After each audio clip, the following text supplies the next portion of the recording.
as I prepare to relinquish the command of one of the most elite formations of the Indian Army, I am sanguine that the situation here in Kashmir, in the valley, is peaceful and stable, and that the Chinar Corps, over the last 16 months that I have been at the helm, has strived hard to valiantly guard our borders, nix and negate numerous attempts at infiltration by inimical elements, while also simultaneously prosecuting a very robust and successful counter-terrorist campaign within the Kashmir Valley. While doing this, we've also been very conscious and sensitive of our responsibility as part of nation building to maintain our connect with the Kashmiri people and the Awam. In this, as you are aware, we've initiated numerous programs and initiatives to make sure that we are always and at all times with the people of Kashmir. Today, as I am at the helm and shortly to leave, I realize that the region is at the cusp of a new beginning. We've seen over the last year and a half numerous significant events taking place here, and we've also seen a lot of development come to the region. In my view, this has been facilitated by a stable security situation brought about by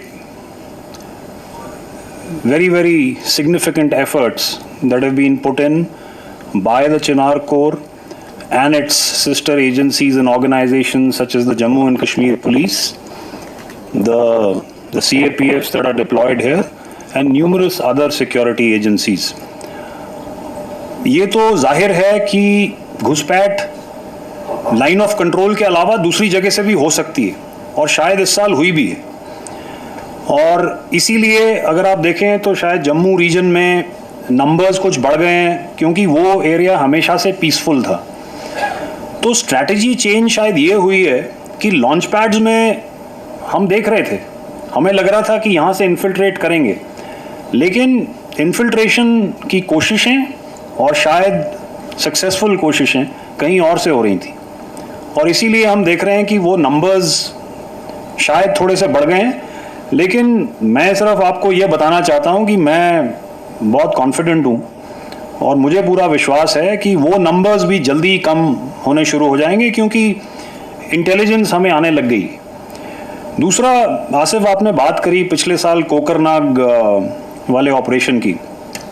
मैं सिर्फ इतना अपनी तरफ से कहना चाहता हूँ कि वो एक अटैक नहीं था। आपको मालूम है कि उस ऑपरेशन में हमारे कर्नल मनप्रीत सिंह, मेजर आशीष धौंचक, डीएसपी हुमायूं भट्ट और सिपाही Pradeep Singh made the supreme sacrifice. वो हमारा ऑपरेशन था। ये कई बार मैंने सुना है आप लोगों को बोलते हुए कि वो अटैक था, लेकिन मैं आज शायद एक आखिरी बार ये क्लैरिफाई करना चाहता हूँ कि ऑपरेशन हमारा था। हमने सरप्राइज भी अचीव करी, लेकिन और कर्नल मनप्रीत और डीएसपी हुमायूं उस हाइड आउट तक ऑलमोस्ट पहुंच गए थे। लेकिन आप लोग सब एक्सपीरियंस्ड हैं, आपको मालूम है कि जब पहाड़ों में और जंगलों में ऑपरेशन होते हैं तो आपको पिन पॉइंट पता नहीं होता कि वो हाइड आउट एक्चुअली कहाँ है। दे हैड अचीव्ड सरप्राइज, और हाउ, पूरी रात वो कॉलम्स चले थे, वो हाइड आउट सराउंड हो गया था। लेकिन लास्ट स्टेज में जब वो हाइड आउट के पास थे और वो आपस में मशवरा कर रहे थे कि एग्जैक्ट लोकेशन क्या हो सकता है, उस समय में काफ़ी फायरिंग हुई और उन चारों को गोली लगी। और वो टेरेन ऐसा था कि हमें उनको वहाँ से इवैक्यूएट करने में भी प्रॉब्लम हुई। क्या वो फॉरेन टेररिस्ट थे? आपको मालूम है कि उस ऑपरेशन में 2 मरे भी। One was unidentified, one was identified as a local. शायद 1-2 बच के निकल भी गए होंगे। क्या वो पाकिस्तानी टेररिस्ट थे या जैसे आप बोल रहे हैं फॉरेन टेररिस्ट थे? वो कहना मुश्किल है। हाल ही में जो हमने ऑपरेशंस देखे हैं उसमें पीर पंजाल के उस तरफ जम्मू रीजन में आई थिंक हमारे पास काफ़ी संकेत हैं कि ये in all probability Pakistani terrorists हैं। यहाँ पर पाकिस्तानी टेररिस्ट नहीं मरे ये मैं आपसे सहमत नहीं हूँ, क्योंकि 2 ऑपरेशंस में नॉर्थ कश्मीर में पाकिस्तानी टेररिस्ट भी मरे हैं।